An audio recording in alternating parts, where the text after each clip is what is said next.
अस्सलाम वालेकुम viewers, welcome to Urdu से यूट्यूब चैनल।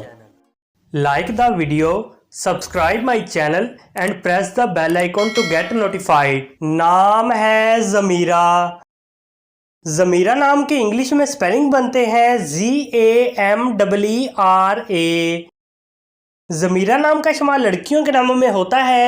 ज़मीरा नाम लड़कियों के लिए मखसूस है। ज़मीरा नाम का मज़हब मुस्लिम है।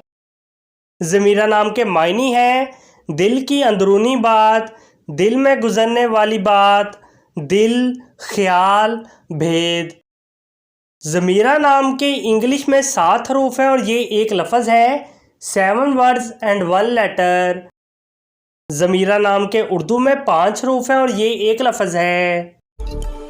अपने नाम का मीनिंग जानने के लिए कमेंट बॉक्स में लिखिए। चैनल को सब्सक्राइब कीजिए, वीडियो को लाइक और शेयर कीजिए। Thanks for watching.